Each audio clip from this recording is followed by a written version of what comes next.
어젠가요? 우연히 그 유재석 씨가 1인 역할을 혼자 다 하는 놀면 뭐하니라는 프로그램이 있습니다.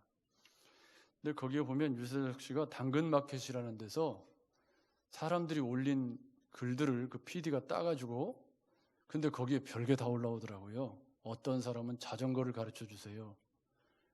그래가지고 유재석 씨가 가서 자전거를 한참 동안 가르쳐 주고 오기도 하고, 어제는 무슨 노래를 가르쳐 달라고 그래가지고 가서 유재석 씨가 가서 노래 선생이 돼가지고 또 노래를 가르치는데, 그 중에 이런 사연이 있었습니다. 혼자 밥을 먹기가 그러니까 같이 밥을 먹어달라는 사람도 있고, 별의별 사람들이 다 있더라고요. 근데 어제는 어떤 젊은이가 자기하고 같이 치킨을 좀 배달해 달라고 다마스 같은 차를 가진 사람을 좀 있으면 같이 만났으면 좋겠다고 사연을 올렸는데, 이제 유재석 씨가 가서 만났습니다. 근데 이 청년이 무명 가수인데 알바해가지고 이제 근근히 살아가는 그런 청년입니다. 근데 이 청년이 어디죠? 이대 앞인가? 거기에 그 치킨집에 돈줄을 한번 내줘야 되겠다고. 저는 돈줄이라는 말을 처음 들어봤는데요. 돈으로 혼찌검을 내준다 그래서 돈줄이라고 그래요. 혼줄을 내준다 그래서 돈줄이라고 그런다는데, 사연이 이렇습니다. 이 코로나 시대를 맞아서 장사가 너무 안 돼요. 그래서 이 치킨집 사장도 젊은 분이던데, 이 치킨집 사장이 너무 시리에 빠져가지고 힘들어 지내는데, 어느 날 가게 앞에 아이들 둘이, 큰애하고 작은애하고요, 이렇게 꾀지한 얼굴로 이렇게 있는데, 두 아이가 쭈삣쭈삣하다가 가게를 들어와가지고 우리한테 5,000원밖에 없다. 그러니 치킨을 5,000원어치만 줄 수 있겠느냐고. 그래서 이 젊은 치킨집 사장이 너무 마음이 아파서 5,000원을 되돌려주고, 야, 너희들 어차피 장사도 안 되고 재고만 쌓이고 있는데, 그런 말은 걔네들한테 안 했고 아무 때나 와서 먹어라. 그래갖고 치킨을 아주 그냥 배불리 먹여서 보냈습니다. 그리고 아무 때나 와서 먹으라고 얘기를 했는데, 큰아이는 벌써 머리가 커가지고 안 오는 거예요. 근데 작은 애만 한 4-5번 왔다고 그래요. 근데 그로부터 한참 시간이 지난 뒤에 이 큰아이가 그 치킨집 프랜차이즈 본사에다가 손편지를 써보낸 거예요. 뭐라고 손편지를 써보냈냐면, 우리한테 이렇게 무상으로 치킨을 이렇게 나누어준 이런 귀한 분이 있다. 이런 분을 조금 많이 이렇게 지원해줬으면 좋겠다고 손편지를 써보냈는데, 그게 방송에 소개가 되고, 방송에 소개가 되면서 사람들이 이런 젊은 사장은 돈줄을 내줘야 된다. 그래서 생긴 말이 돈줄이라고 그래요. 돈으로 혼줄을. 그래가지고 제주도에서 경주에서 다 주문을 해가지고 미어 터지게 장사가 된다는 거예요. 근데 이 젊은이가 가서 자기도 한번 돈줄을 내주려고 가서 치킨을 5마리를 시켰는데 안 준다는 거예요. 이렇게 그래가지고 이번에는 어떤 이 어린이집 같은 고아들이 있는 그 단체에 120마리를 이제 주문을 해가지고 갖다 주려고 한번 돈줄을 크게 내주려고 재산의 절반을 뚝 잘라가지고 지금 하겠다고. 그러면서 거기서 이제 얘기를 쭉 나누는 장면이 이렇게 소개가 되는데, 그 과정이, 그러니까 이 젊은이가 그 120마리 치킨을 사면 자기 그동안 가진 돈의 절반이 나간대요. 그런데 내 인생에 그래도 한번 내가 의미 있는 일에 돈을 한번 젊은 날에 써보고 싶다 해서 치킨 120마리를 그 집에서 소화가 안 돼가지고 다른 주변 집에서 배달을 시켜가지고 120마리를 채워서 이렇게 가는 장면을 보았습니다. 저는 그 사람들의 이야기를 이렇게 쭉 보면서, 그러니까 유재석 씨가 돈을 내주고 싶은데 이게 이 젊은이가 돈줄을 내줘야 되기 때문에 돈을 내줄 수도 없는 이런 상황인 거예요. 그래서 참 그 훈훈한 이야기를 제가 읽으면서 돈을 어떻게 버느냐도 중요하지만 어떻게 쓰느냐도 중요하고, 근데 그러는 와중에 이 치킨집 사장이 또 그렇게 해서 돈이 많이 벌어지니까 또 어려운 사람들에게 600만 원을 또 희사하고 뭐 하면서 이렇게 선순환을 일으키는 예쁜 이야기가 어제 소개가 되었습니다.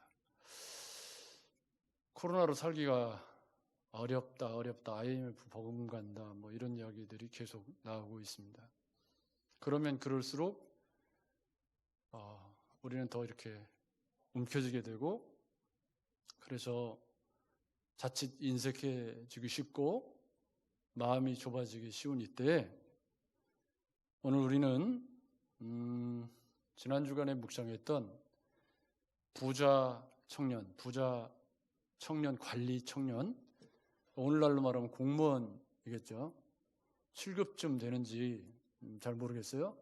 그 부자 청년과 세무소장이었던, 세리장이었던 삭개오의 이야기를 함께 살펴보면서 바늘길을 통과한 부자가 있다. 부자가 하나님 나라에 들어가기가 낙타가 바늘길을 통과하는 것보다 더 어려운 일이지만, 그러나 그 바늘길을 통과한 부자가 있다. 그 부자가 어떤 사람인가?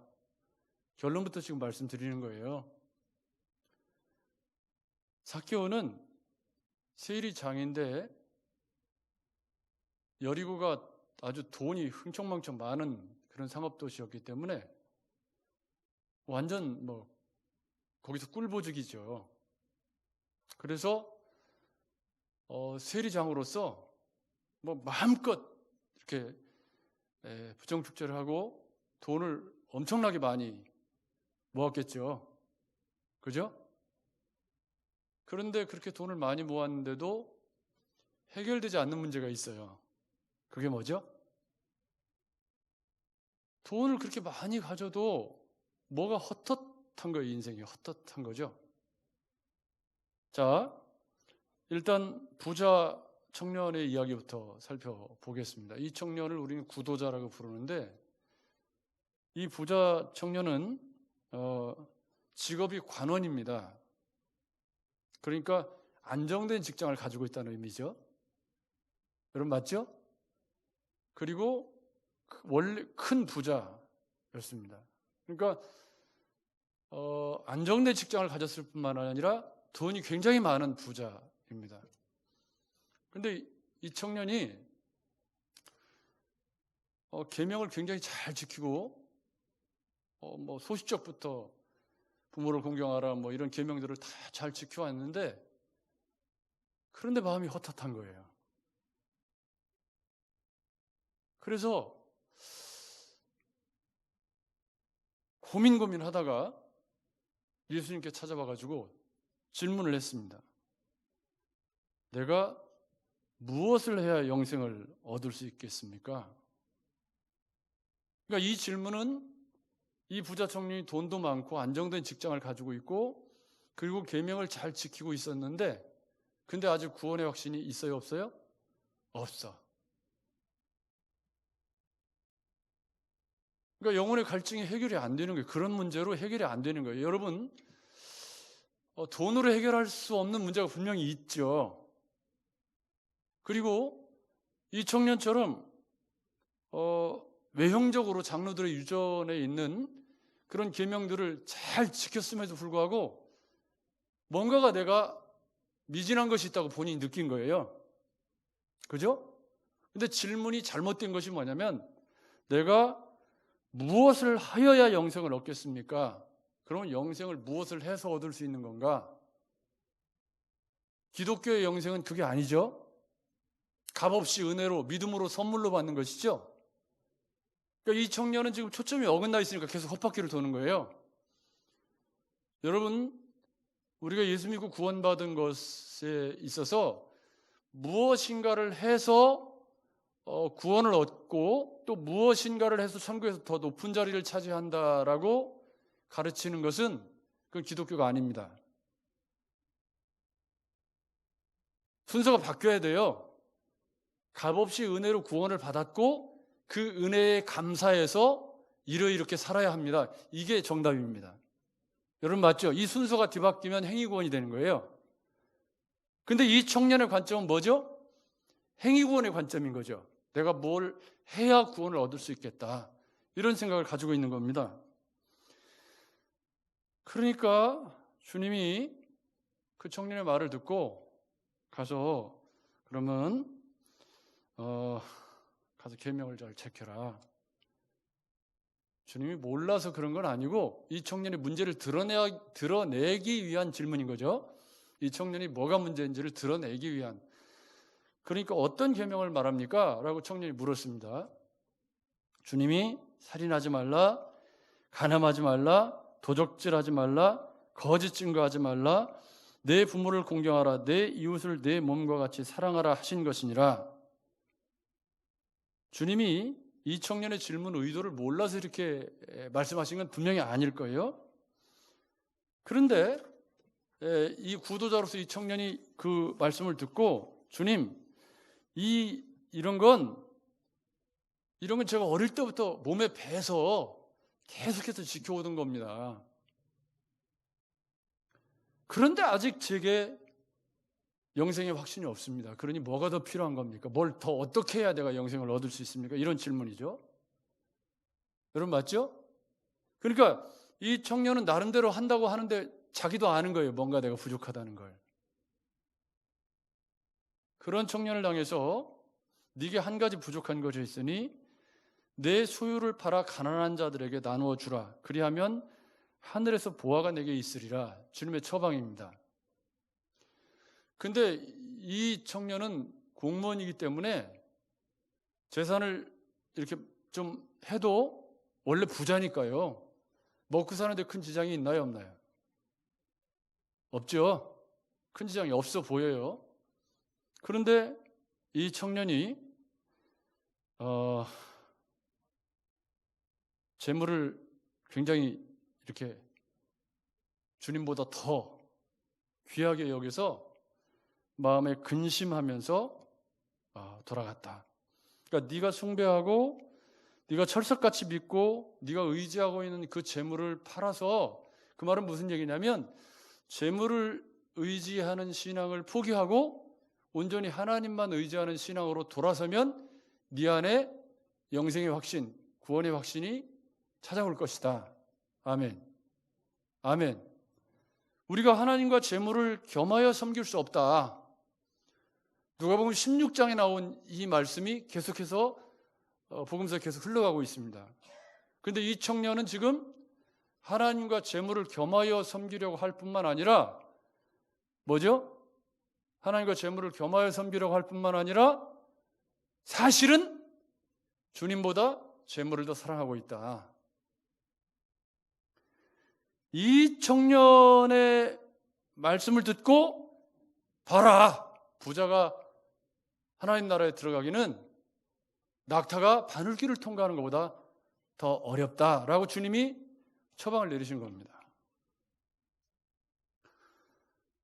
그런데 부자 관원이었던 청년에게서 제기된 누가 구원을 얻을 수 있겠는가라는 질문에 대한 답변이 삭개오에 의해서 바로 이루어지죠. 삭개오는 부자라는 점에서는 부자 관원과 비슷합니다. 그런데 삭개오는 이렇게 부자 관원 청년처럼 구도자적인 고민을 하는 사람이 아니고요.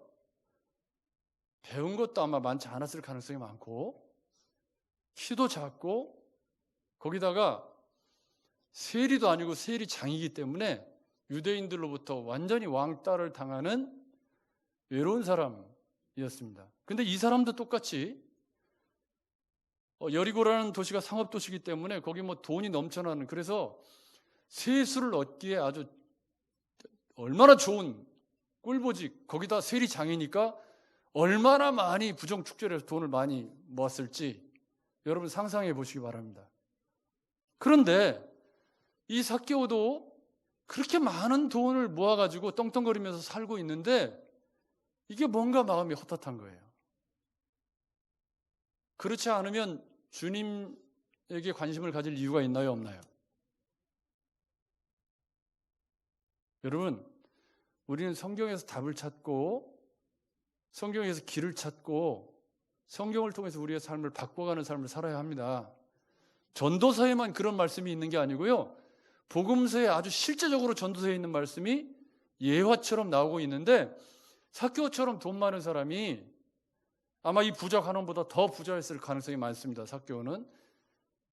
여러분 맞죠? 옛날에 우리 지금 그 새마을운동 그 이전, 그때는 세무서장 하면 전부 떼부자였잖아요. 아닌가요?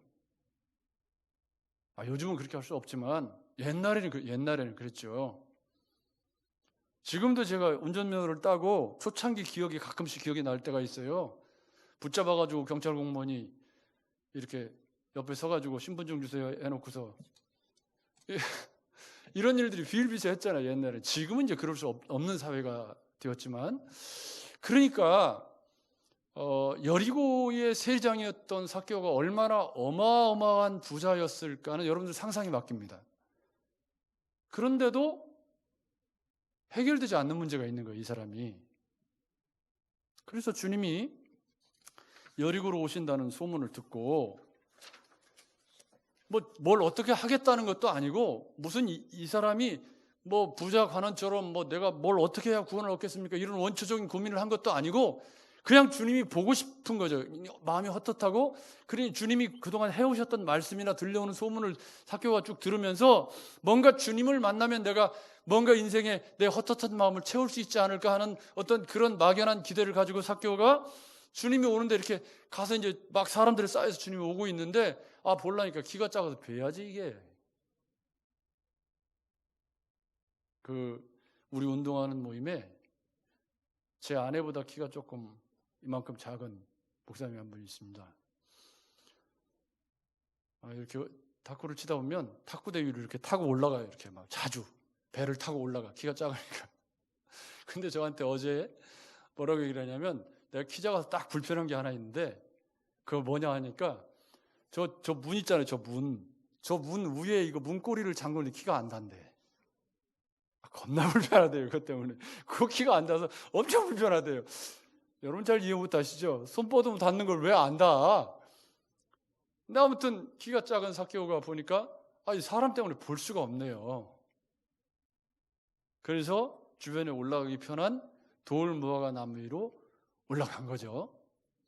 여러분, 세리장 정도 되는 사회적 지위를 가지고 있는 사람이 나무 위로 올라가서 주님을 보려고 하려면 어느 정도 마음의 갈급함이 있어야 될까요? 여러분 같으면 어떻게 하시겠습니까? 키가 작아서 안 보여. 안 보여. 어떻게, 여러분 같으면 어떻게 하시겠어요? 에이씨, 말지 뭐. 안 그럴까요? 그러니까 지금 삭개오가 주님을 보려고 하는 마음은 그냥 보통 마음은 아닌 거고, 굉장히 나름대로 심각하고 뭔가 해결되지 않는 문제가 있는 거죠. 그리고 주님은 그걸 아셨고, 그래서 삭개오와 만나기 위해서 지금 움직이고 있는 것이 복음서가 계속해서 이야기하고 있는 주님의 행보의 중요한 부분들 아닙니까? 여러분 맞죠? 그러니까 주님은 어쩌면 삭개오를 만나기 위해서 지금 여리고로 관통하고 계실 수 있단 말이죠. 그런데 그 나무 위에 올라가 있는 삭개오하고 주님하고 만난 적도 없고 통성명한 적도 없는데, 주님이 보자마자 야 삭개오야 내려와라, 내가 오늘 내 집에 유하여야 되겠다. 그랬더니 사람들이 궁시렁대기 시작하는데요. 그게 미완료형이에요. 그러니까 궁시렁대기 시작했는데 완료가 안 됐어. 그럼 뭐죠? 계속해서 궁시렁대고 있다. 뭐라고요? 죄인의 집에 가서 유한다고 한다, 저 사람이. 주님이 그 집에 들어가시자마자 아무 말씀도 안 하셨어요. 주님이 아무 얘기도 한 적이 없어요. 다만 그 외롭고 헛헛한 삭개오의 집에 내가 들어가서 유해해야 되겠다고 들어가셨을 뿐이에요. 그런데 들어오자마자 삭개오가 주님을 만나서 그 앞에 덜컥 엎드려서 하는 말이, 제일 첫 번째 하는 말이, 주님, 내가 내 재산의 절반을 쪼개서 내가 가난한 사람들에게 나눠주겠습니다. 그리고 누구의 것을 토색한 것이 있으면 원래는 20분의 1. 그러니까 율법에서 말하는 가장 높은 배상이 4배입니다. 그러면 세리장 했으니까 얼마나 많이 해먹었겠어요. 4배에 갚으면 거의 거덜날 수도 있고, 근데 워낙 많이 해먹었을 테니까 아마 그래도 여전히 부자였을 거라고 생각이 들긴 합니다. 그러니까 삭개오는 주님을 만나자마자 제일 먼저 뭘 포기한 거죠? 지금까지 자기를 지탱해주고 그나마 키도 작고 뭐 세리로 사람들한테 죄인이라고 멸시받고 자존심 내세울 건 돈밖에 없는데 주님을 만나자마자 제일 먼저 포기를 한 게 뭐예요? 재산의 절반을 쪼개서 가난한 자들에게 여러분, 가난한 자들에게 주겠다는 거예요. 이게 지금 복음서 구약이 계속해서 했던 얘기인데, 이 삭개오가 세리장으로서 주님을 만나자마자 하는 말이 내 재산의 절반을 쪼개서 가난한 자들에게 이게 지금 무슨 일이 일어난 건가요? 그리고 4배를 갚겠습니다. 그래도 아마 삭개오는 부자였을 가능성이 높습니다. 그래서 저는 바늘귀를 통과한 부자라는 말을 왜 쓴 거냐면, 삭개오는 주님을 만나는 순간 뭐죠? 재물보다 주님이 더 중요합니다라고 신앙 고백을 하는 거예요. 지금 여러분 맞죠? 나는 주님을 만나는 순간 내 인생의 최우선순위는 재물이 아니라 주님입니다라고 신앙 고백을 지금 하는 건데, 삭개오답게 하는 거예요. 원초적으로. 그죠? 그래서 내가 내 재물의 반을 쪼개서, 아마 수십억이 될 수도 있는데 너무 과한지는 모르겠지만, 아무튼 제가 세상 물정을 모르니까요. 이게 이 목회를 하다 보니까 돈하고 상관이 없이, 이번에 그래서 뭐 이사하고 준비하는 동안에 제가 좀 세상을 조금 알긴 알았는데, 이 참 잘 모르니까 지금 과장이 될 수 있고요. 어쨌든 반을 쪼개서 나누겠다. 그러니까 주님을 만났을 때 앞에 구도자 청년은 주님을 만났습니다. 그죠? 그리고 질문을 가져와서 외적으로는 굉장히 경건한 그리스도인으로 사회적인 존경과 명망이 있는 그리스도인으로 살아왔습니다. 자, 여러분 고개들 저를 보십시오. 우리도 부자과는 비슷하지 않습니까? 예수 믿은 지 오랜 세월이 지났고 그래도 신앙생활 나름대로 한다고 하고 있고, 여러분 그렇지 않습니까? 그런데 그 경건한 모습의 이면에는 꽁꽁 숨겨둔 포기할 수 없는 하나님과 재물을 겸하여 섬길 뿐만 아니라 재물을 더 사랑하는 마음이 그에게 숨겨져 있었고, 그것을 포기할 수 없어서 근심하며 떠나갔죠. 이 근심했다라는 말은 굉장히 깊이 고민했다는 얘기인데, 해결을 했나요? 못 했나요? 본문에 해결했다는 말이 없어요. 그죠? 포기했다는 말이 없어요. 그러면 이 청년은 어떻게 됐을지 계속 고민하며 살겠죠. 계속. 그 이후에도 즐겁고 행복하지 않았을 거예요. 왜?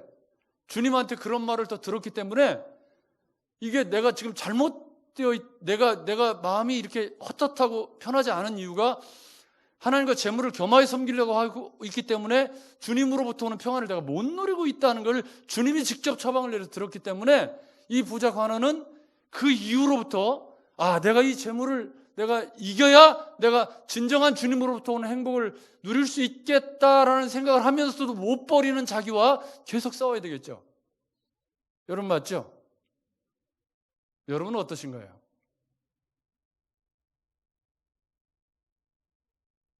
삭개오처럼 하는 게 절대 쉬운 거 아닙니다. 여러분 그죠? 절대 쉬운 게 아닙니다. 어제 놀면 뭐하니에 나온 그 청년처럼 하는 게 저는 굉장히 어려운 일이라고 생각합니다. 그 절대 쉬운 일이 아닙니다. 그래서 그런 삭개오에게 오늘 구원이 이 집에 이르렀으니 이 사람도 아브라함의 자손이다. 할렐루야. 주님의 구원의 선포가 그 자리에서, 삭개오가 뭐 아무것도 한 게 없어요. 입술로 고백한 게 있나요? 없어요. 그런데 주님은 그가 삶으로 보여준 그 결단을 가장 큰 신앙 고백으로 보고, 아멘, 아멘, 말보다 훨씬 더 크게 말하는 것으로 주님이 알아듣고, 그 삭개오의 집에 오늘 이 집에 구원이 임했다. 인자가 온 것은 잃어버린 자를 찾아 구원하려 함이니라 라고 말씀하셨다는 거예요. 그런데 그 말씀 사이에 오늘 우리가 읽은 본문이 있는 거예요. 그죠? 자, 오늘 우리가 읽은 본문을 보십시오. 자, 부자 관원을 예화로 사용하시면서 부자는 천국에 들어가기가 어렵고 약대가 바늘귀로 들어가는 것이 부자가 하나님 나라에 들어가기보다 쉽다라고 주님은 말씀하셨습니다. 그런데 구약 성경을 읽다 보면 구약 성경에는 부자가 복이라는 얘기가 많이 나와요. 제자들은 그런 구약 성경의 영향을 받았기 때문에 주님이 말씀하시는 게 잘 이해가 안 가. 그런데 가만히 보면 구약의 부자는 아브라함이 부자였죠. 엄청 부자였습니다. 그런데 아브라함이 부자가 된 것은 원래 부자였던 게 아니고 너는 너의 본토 친척 아베 집을 떠나 내가 내게 지시할 땅으로 가라는 주님의 말씀에 순종하고 알거지로 갔어요. 알거지로 갔더니 주님이 부자를 만들어 주셨죠. 아브라함은 바늘길을 통과한 부자입니까? 아닙니까? 바늘길을 통과한 부자입니다. 욥은 하나님께 징계를 받는 자는 복이 있나니 그런즉 너는 전능자의 경책을 업신여기지 말라라고 하면서 욥이 모든 부를 빼앗기게 된 것이 하나님의 징계라고 얘기했지만 성경을 가만히 읽어보면 동방의 욥이라고 하는 의인이 있는데 그 의인 욥에게 하나님이 믿음으로 사는 그를 축복하셨다라고 성경이 말씀하고 있죠. 그리고 그 부가 그에게 떠나갔을 때 그 하나님을 부인했느냐? 안 했다는 거죠. 그러면 구약이 말하는 부자는 어떤 부자냐면 믿음으로 살았기 때문에 선물로 그에게 부를 주신 것이 구약의 부자예요. 솔로몬의 경우를 보면 하나님께 듣는 마음을 구한 그에게 하나님이 덧붙여서 지혜와 부를 명성을 더해 주신 것이죠. 그러니까 구약에 부자가 축복인 것처럼 얘기를 하고 있지만 가만히 잘 읽어보면 신약과 똑같은 얘기를 하고 있어요.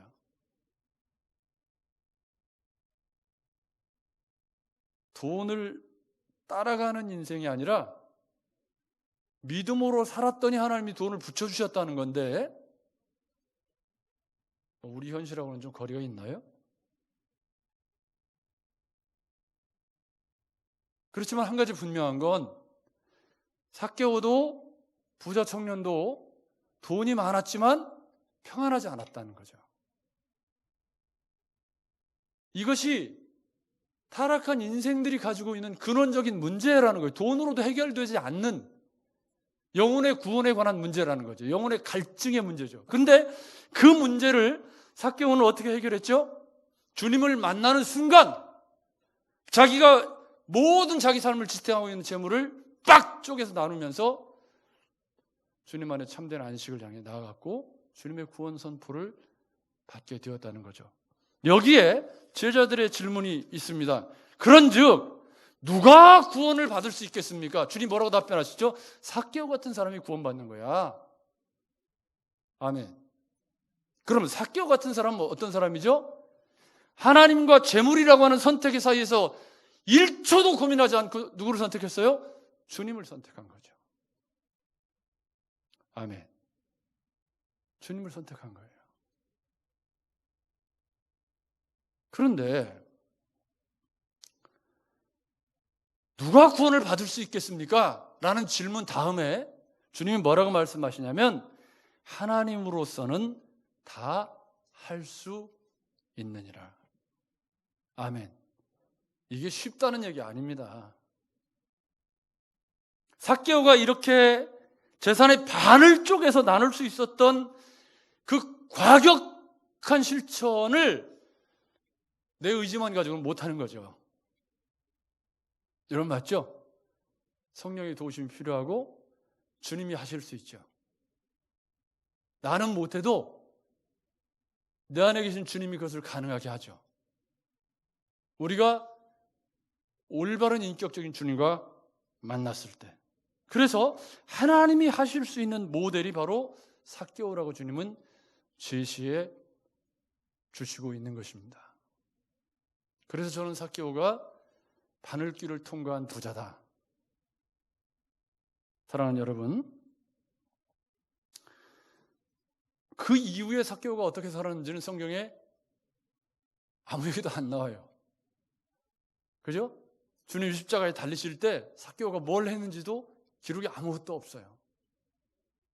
그렇지만 미루어 짐작하건대 삭개오가 그 이후에 주님을 만났던 그 기억을 가지고 잘 살았을 것이라고 미루어 짐작해 보는 것이죠.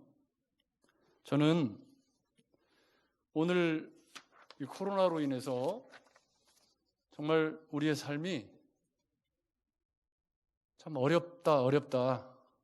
IMF보다 더 어렵다. 그래서 자꾸 쪼그라들고 움켜줘야 할 것 같고 마음이 좁아지고 염려와 근심이 찾아오고 자꾸 그런 생각이 들어올 때에 하나님으로는 하실 수 있느니라. 우리가 어떻게 바늘길을 통과한 부자가 될 수 있느냐? 여러분, 나누고 베푼다고 해서 가난해지는 건 아닙니다. 우리가 뭘 잘못 생각하는 거지. 어떤 분이 그러시더라고요. 김 목사님, 60만 원씩 10년 모으면 얼마야? 제가 받은 사례에서 60만 원씩 한 달에 저축을 한다고 치고 10년 저축하면 얼마? 6천 몇백만 원이요. 그러시더라고요. 그래서 확 깨더라고요. 현실이 빡. 쉬운 일이 아니죠. 코로나 시대를 사는 여러분, 이 시대에 우리도 좀 돈줄 좀 내주면서 삽시다. 아무도 아멘을 안 하네. 돈줄이라는 말 아직 이해를 못 하셔가지고 선뜻 안 나온 거죠? 돈으로 어려운 사람들을 좀 도와주는, 격려해주는 그 사람이 바늘길을 통과한 부자예요. 실제로 우리는 삭개오처럼 부자도 아니고 부자 간원처럼 부자가 아닐 수 있습니다. 그러나 하나님과 재물을 겸하여 섬기고 있다는 그 사람이 곧 부자예요. 그 사람은 두 가지 손해가 있는데 하나는 천국에 못 들어간다는 게 첫째 손해고 두 번째는 이 땅에서의 삶도 행복하지 않다는 거예요. 여러분, 부자 관원의 삶이 왜 행복하지 않죠? 왜 계명을 잘 지키면서도 마음이 편하지 않죠? 다 하고 있는데, 봉사도 하고 나눔도 하고 다 하고 있는데 왜 행복하지 않죠? 왜냐하면 주님보다 그는 재물을 더 사랑하고 있기 때문입니다. 주님을 온전히 사랑해야 주님으로부터 오는 평안을 얻을 수 있지. 아멘. 아멘.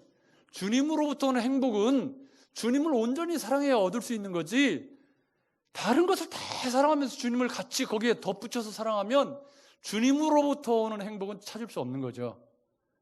반면에 삭개오는 사유하지도 못하고 논리적이지도 못하지만 주님을 만나자마자 삶을 확 바꾼 거죠. 그때 삭개오가 느꼈을 그 희열과 감격은 해본 사람만 아는 거라는 거죠. 사랑하는 여러분, 코로나 시대에 우리는 바늘길을 통과한 부자가 되어야 합니다. 주님을 인격적으로 만났다면, 주님을 인격적으로 만나서 그분이 내 인생의 주인이고 그분이 나를 먹이시고 입히시고 살리시는 그런 나의 하나님이라고 믿는다면 염려의 세계관에 사로잡혀서 움켜쥐고 쥐어짜고 그러면서 마음의 평안도 함께 잃어버리는 어리석인 그리스도인이 아니라 내일 일은 주님께 맡기고 오늘 주님이 기뻐하시는 일에 우리의 삶을 믿음으로 드리는 그런 여러분이 되셔서 코로나 시대에도 더 빛나는 그리스도인이 되시고 한 번쯤 우리도 돈줄을 한번 고되게 좀 내주면서 코로나 시대에 빛나는 인생으로 살아내시기를 주의 이름으로 축복합니다. 좋으신 하나님,